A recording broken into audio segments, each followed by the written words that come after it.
It was in 2003. I was responding to a call from our first pastorate here in the St. Louis Metro. It's exactly what brought me and my family to North County over 20 years ago. On one of our early trips, my wife, pregnant with Ashanti, she's now 21, about to pop is what we used to call it back then, and two other small kids in tow, our daughter Shay and our daughter Sean, who were fifth graders at the time. So we were traveling 3 hours one way each weekend for their early commute in the early years. I mean, we was putting in some work. And so on one of those trips, y'all ain't gonna believe it, but it's true, I forgot my dress shoes. I forgot my dress shoes. I blame my wife, the kids, the dog, and everybody else, but I forgot my dress shoes. And so y'all, if y'all know me, some of y'all, I'm just a little particular about my shoes. You think? Just a little bit? And so we had to stop at Walmart. When I say I forgot my shoes, I didn't have shoes. I was traveling with my slides on like we do, so I forgot my shoes. So we had to stop at Walmart to pick up a pair of shoes. And of course, I was unhappy. Oh man, I was uncomfortable. And if I'm being honest, I was quite embarrassed. Here's this young 20-something-year-old guy coming to pastor this church, and I ain't got enough sense to bring my shoes.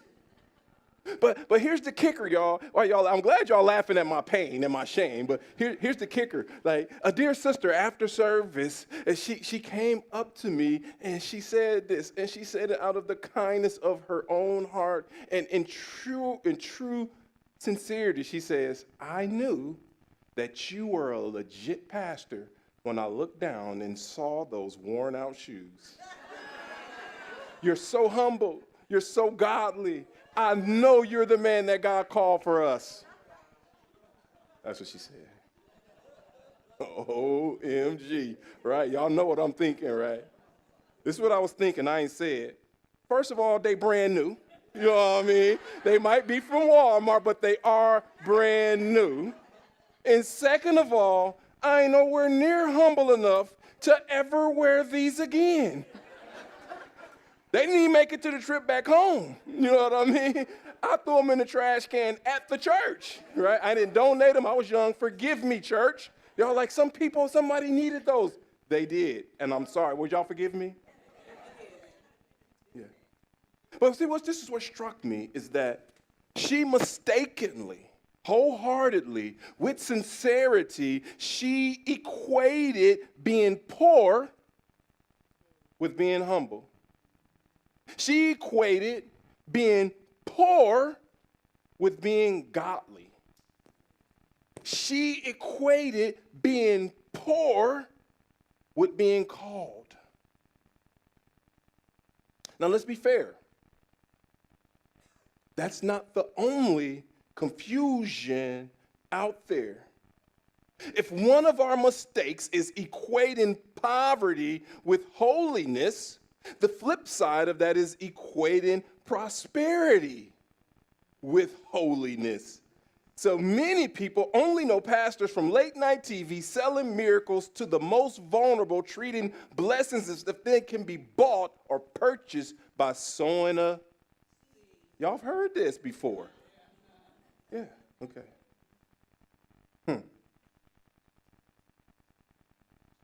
Both of these extremes, both, are distortions.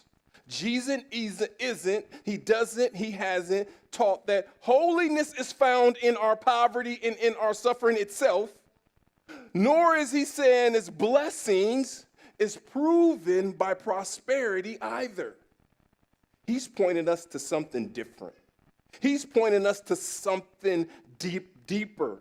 And that's what makes the words we're going to be looking at over the next couple of weeks in Jesus' sermon, what we call his Sermon on the Mount, found in the Beatitudes. They're going to be so shocking and so countercultural for us. And also our hope is that they are so freeing And y'all, it's going to be so much different than what we would ever expect. So I want to welcome you all. My name is Boone. I'm one of the pastors here at the Bridge. Whether it's just your first time coming or watching online, or you rock with us here every single week, we're so glad that you are here. We like to say that this is a safe place. It's a safe space for you to struggle with church, struggle in life, struggle with what you really feel about Jesus.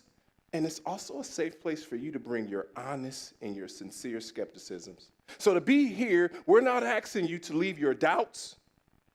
We're not asking you to leave your pain. We're not asking you to check your intellect at the door. We are saying that Jesus is big enough for us to bring all of those things to him. And together as a diverse community, we are seeking to faithfully yet imperfectly follow him. And so we're going to be starting this new series today, and we're calling it #Blessed. The idea of the good life. And so for those of you who are already on your phone, and I know you're looking at a YouTube video of a preacher probably a little bit better than me, go ahead and text that out while you're doing that. #Blessed. Jesus, the idea of the good life. Now, because here's the truth.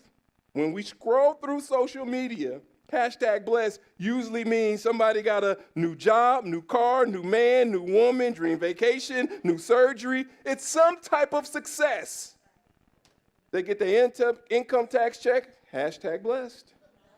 They get a promotion on their job, #blessed. And I'm not saying those things aren't blessings from the Lord, but in the opening lines of this sermon that Jesus preached, and how humble am I to be able to talk about a sermon that Jesus preached, the greatest preacher to ever live. I'm so humble. Lord, bless my scraps today. Amen to that? But in his opening verses, in this sermon, the sermon, what we call the Sermon on the Mount, Jesus, he gives us a very different picture of what it means to be blessed. And each line begins with the word blessed. Now, I want to be clear what Jesus is not saying here, what he means by blessed. He's not saying that you are fortunate, you are comfortable, you're lucky, everything is going well in your life, you're healed, you're whole, you're happy, and everything is cool. That's not what he's meaning when he's saying the word blessed. He's using something completely different. He's pointing to a happiness that is not determined by our circumstances. He's pointing to a joy that's internal, that doesn't change when my bank account do. Because my bank account be changing, y'all. I'll pull out my phone every now and then. I know y'all don't know nothing about this. Every now and then I pull out my phone and look and see if everything's still there. But this happiness he's talking about, it doesn't change with our circumstances. It doesn't change when we're going through hardships. It doesn't change when we get a bad medical diagnosis. And he's not talking about a bless that changes when we get promotions, when everything's going well, when he's saying all the right things. Right? You know he lying, but it sounds good. Y'all don't know nothing about that, but I'm gonna keep going because about 2 people got that. I think you missed that one, Ebony. That's my hip hop sister. She gets all of those. So we're beginning this new series, and John Stott, a guy that I'm a fan of. I don't have a quote or a slide, but a great Bible teacher, great theologian from the Anglican tradition. He once noted that the first of these Beatitudes we're going to be going through focuses on our relationship with God, while the second focus on our relationships with others. And here's what's really important. Don't let me miss this. That this doesn't mean that there aren't, this doesn't mean these are, instructions for how to get in heaven. This is not what the Beatitudes is. This is not a list. If you do these, then you have somehow earned your right and your claim on the heavens. It doesn't mean that. It's something different. These Beatitudes, what we call them, are the scriptures of the posture, the privilege, and the responsibilities of those who are already citizens of God's kingdom, here and now, in this life, by his grace alone. So we're going to look really quickly at just a few verses in Matthew chapter 5 where this starts. And here we have Jesus. He's sitting on a mountainside. He got his disciples with him. Multitudes are there to hear this sermon. And he sits down as teachers do in their day. And he says this.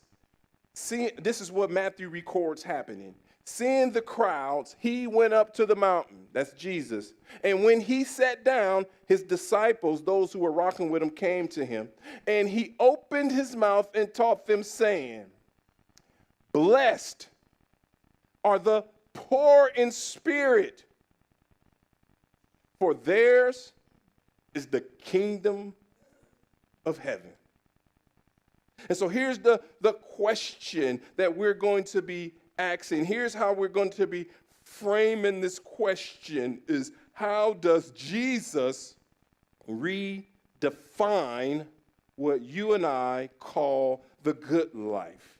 And before we do that, what we need to know is that this is really good for us, because the original audience who Matthew was writing to, he wasn't writing to an American audience. So just be clear. The original audience he was writing to was made up of ordinary Jewish people who were discouraged because they were under the crushing weight of the Roman oppression. They felt powerless. They felt unheard. They felt underrepresented. And to make matters worse, many were disillusioned by how the religious leaders of their day responded to a corrupt government. They were either cozying up to the government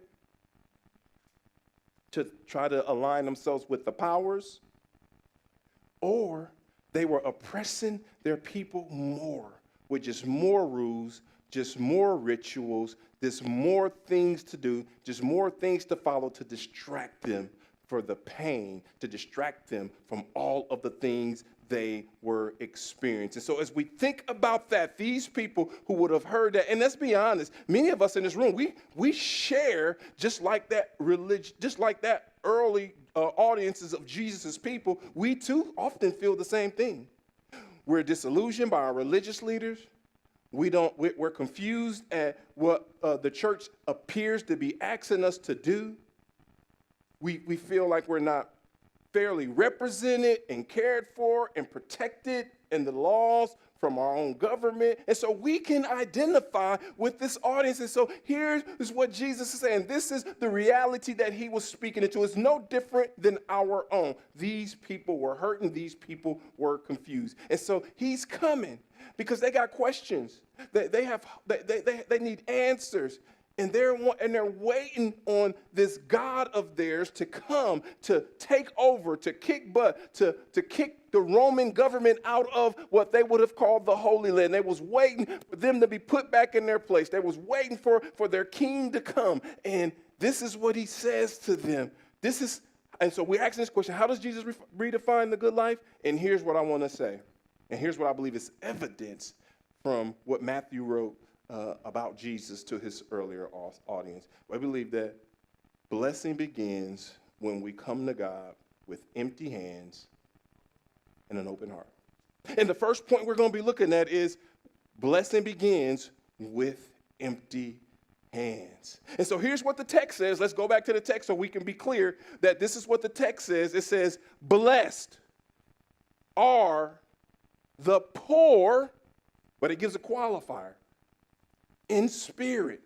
And so here's what he's saying. Blessed is the poor in spirit. So he's not talking about money. He's talking about a posture. In the original language, the word poor, it doesn't just describe someone who has a little bit less than everyone else.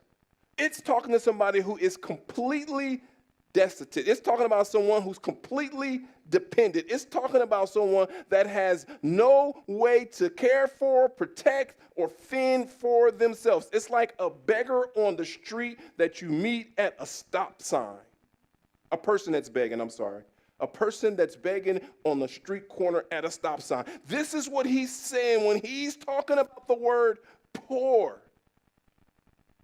But what he's saying is deeper, because what he does is radical. What he does probably offends everybody that's there. The first thing he says to them is, blessed are the poor. And they would have said, this ain't going the way I thought this was going to go. I thought he was going to promise me a new car. I thought that my man was right around the corner. I thought that my job, I thought that my healing, I thought that my break. And he comes and says, blessed is the poor. But Jesus attached to it, though, he says the word to our spiritual, or our soul, our eternal truest self. He's saying that spiritually, we don't come to God with full hands. Spiritually speaking, he says those who are truly blessed are coming empty of our pride, empty of our agendas, empty of our preferences, empty of our prejudices, empty of our accusations, empty of our fears, empty of the ways we were abused, empty of the ways we have hurt others. He's saying that when you are coming to him, if you're going to be blessed according to the standard of his kingdom, it's when you finally come to the place where you're willing to come and you're willing to empty your hands of all the things that you're holding on to because you don't believe if you let them go and let God control that it's going to work out in your favor. So you believe there's something that you have to do.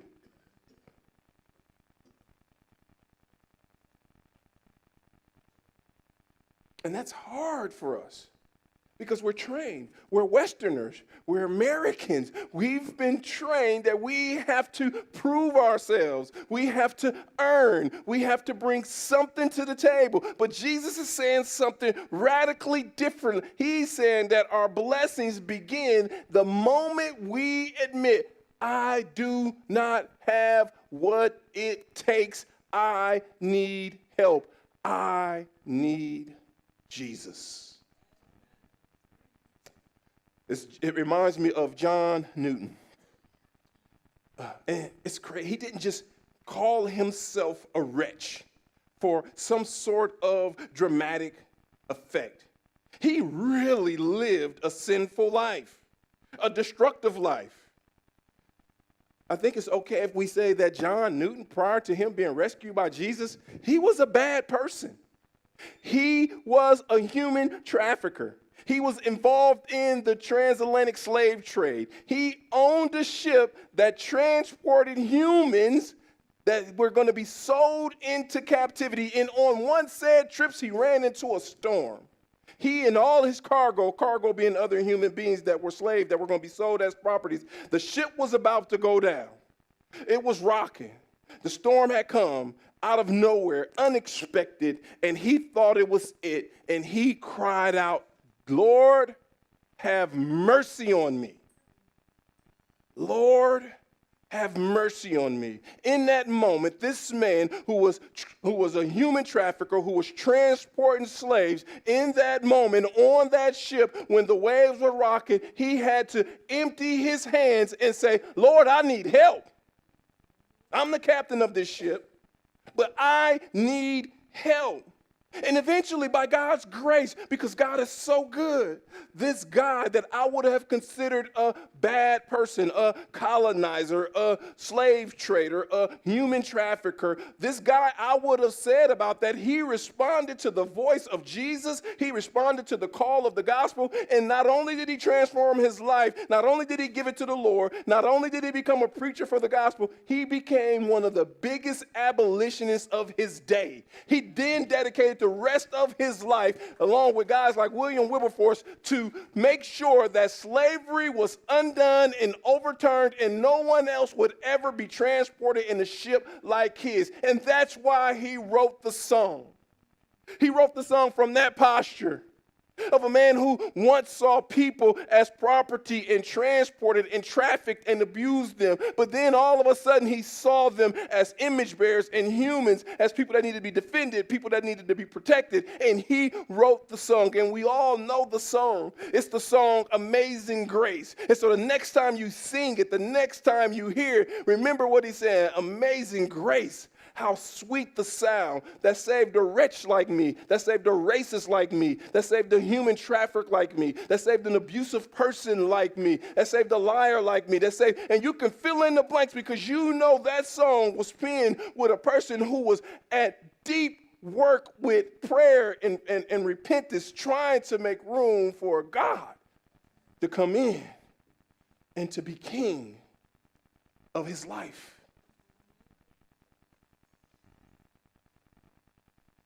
See, what Newton's life reminds us of, and this is good news, especially where we are in our cultural moment right now, especially what we're talking about, what we're fighting about, what we're crying about, what we're processing. He reminds us that no one, no human, no man, no woman is beyond the reach of God's mercy. The ones who admit their needs, who are willing to empty their hands, those are the ones that God blesses. Now, let's be honest. This sounds strange. I'm not tripping. I haven't lost it. I almost feel like another religious leader saying, stay poor, stay weak, stay oppressed.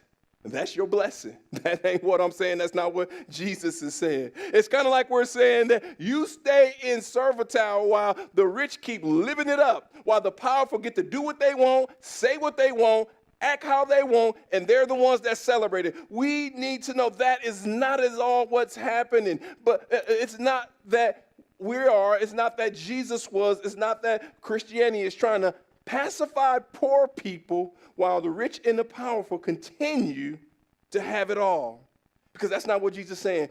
He's not saying that poverty itself, he's not saying being poor is what makes you blessed. He's saying that true blessings come when we drop the illusion of self-sufficiency. The kingdom of God doesn't belong to those who think they can buy it, earn it, vote for it, manipulate it, control it. It belongs to those who come with empty hands, like Newton saying, Lord, have mercy. Amazing grace, how sweet the sound, because you saved a wretch like me. So we need to be asking ourselves a question. What are you clinging to? Is it pride? Is it your own agendas? Is it to your preferences? Is it to your prejudices? Is it to your anger? Is it to your victimhood? What are you holding to that is not allowing you to receive forgiveness and grace and peace and love and joy from a God who cares so much about you? And here's a question I want to ask for all those who call this place home. I want to know this. I want to be sure. I want to be. Could this place, could the Bridge, North County, be a place where weakness is not hidden but welcomed? Is this a place where our dependence on God isn't shamed but it's celebrated? Could this be a place where people may look at the same thing and come to completely different conclusions, can still be invited to worship together, to pray together, to cry together, to laugh together, to celebrate together? Could this church be a safe place for people to really struggle and for people to really be skeptical? We have here at the Bridge what we call our 70-30 rule, and it's important. It says that each and every person, regardless of where you come from and how you got here, that when you step foot on our campus, you have to give up 30%. It's going to be 30% of the stuff that we're going to do. The songs, the preaching style, that you just ain't going to rock with, you just ain't going to like, and you just ain't going to get. And the goal is that not the longer we're together, that somehow that goes from 30 to 20, from 20 to 15 to 10. No, that's not it. The goal is that for us to understand that the 30% that I'm willing to give up each and every week to do life with you, my beautiful, diverse brothers and sisters, is because I'm giving it to you sacrificially as an offering because I know that it cares for someone that's different than me. That's the reason. Because I am sacrificing preferences. I'm emptying my hands so that I can make sure that everybody know there's room at this table for them. I want everybody to know that there's room in this family for them. I want everybody to know that there's room in this community of faith for them. By his grace. But again, the question, how does Jesus redefine the good life? The second observation I want to make is because blessings begins not only with empty hands, but also with open hearts. Look with me real quick at what the text says right there back in that verse, Matthew 5:3. It says, blessed are the poor in spirit, and then he gives us this qualifier. He says, for theirs is. Notice the word is, right? In the original language, we would say that's kind of what we call a future tense, but this is something that's happening right now. He says theirs is the kingdom of heaven. He didn't say it will be. He didn't say once you die, you get your pie in the sky. He says theirs is the kingdom of heaven. So the opening statement, he's redefining the good life. He's saying blessed is the poor in spirit, those with empty hands, those who acknowledge they need help. And then he says for theirs is right now. And he was talking to a people who were in the moment oppressed. They were being denied. The Roman government had their boot on their necks. And right now he's telling them theirs is the kingdom of heaven. Now when he's saying that, he's not talking about a faraway place that we go after we die. I know that's how we often hear the word heaven. Us Americans, us Westerners. But for those listeners, those Jewish listeners, they wouldn't have had a paradigm for that. They wouldn't have heard that when they die, they're going to heaven. These men, these women living under this Roman oppression, they would have heard something completely and radically different. For them, the kingdom meant God's reign. The kingdom meant wherever God is. The kingdom was present when God's light pushed in onto the darkness. It was the hope that one day God himself would step into that part of the world, into their cultural moment, and he would make things right. He would rescue his people. He would bring justice. He would restore peace. He would heal what was broken. That's what they were longing for. They were longing for that kingdom, not some faraway place. And so now Matthew's writing, when he used the word kingdom of heaven, I know some of you will be a little bit confused because we all also hear the word kingdom of God. But Matthew writing to these Jewish folk, he wanted to make sure that he used the word kingdom of heaven because God was not a word that they spoke out loud. So that's why you'll see kingdom of heaven here. You'll see kingdom of God somewhere else. Because he was saying that this is God's kingdom. It's here. And this is the good news. This is very good news. And we can't miss this. This is what theologians call the already and not yet. This is what theologians call the already and not yet. This kingdom that God is saying is theirs, why they were oppressed, why they were being denied, why the religious leaders had sold them out. He was saying is because Jesus knew, Jesus taught, Jesus gave us this already not yet. And he was saying the king has come. God is present. God hears. God sees. Sick folk were being healed. Sins were being forgiven. Demons were being outcast. People on the margins were being welcomed in. Orphans were being cared for. Widows were being cared for. He's saying right now already God's reign has broken in. The evidence is by me being here. The evidence is by the work that you've seen me do in his name. But then it's also a not yet. Because even though the kingdom is here, we're still waiting for the day what Christians believe all over the world in all times is that one day Christ will return and his kingdom will be fully established.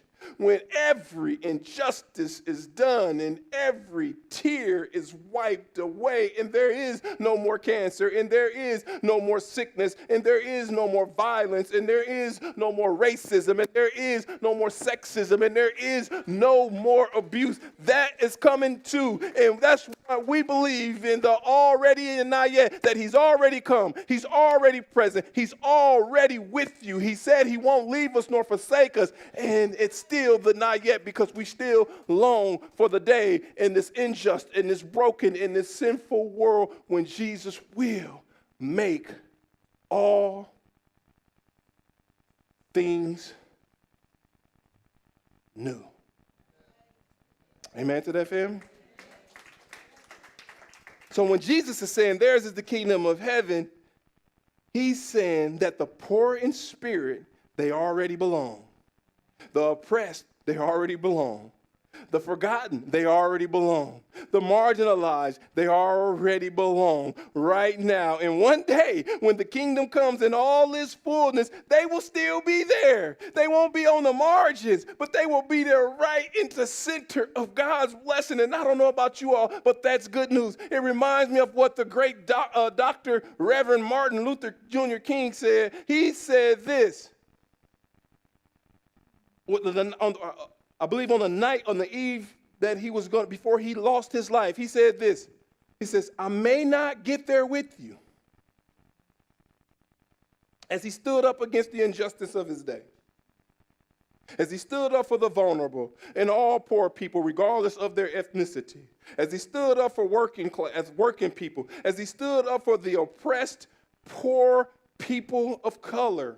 He says this, when he had given his life to it, he had already been threatened. He knew that he probably was going to die. He knew that what he'd given his life to, what he had fought for, what he had marched for, what he had preached about, he knew that he might not live to see it come into fruition. He knew that he might not live to see a day when his sons and daughters would be able to play alongside of white children. He didn't believe he was going to see the day.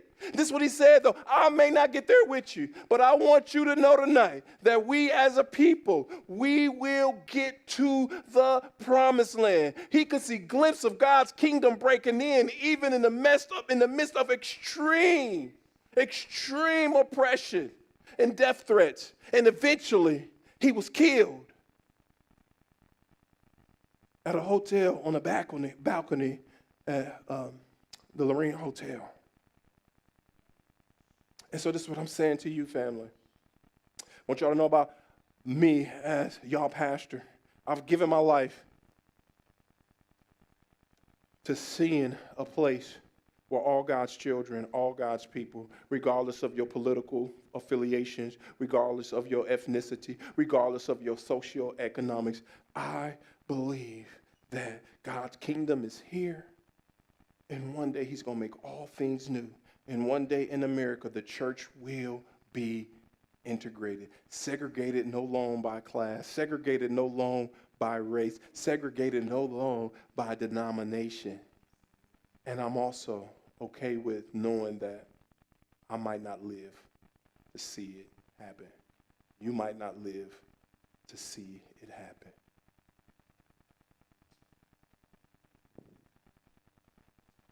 But this is what God calls us to.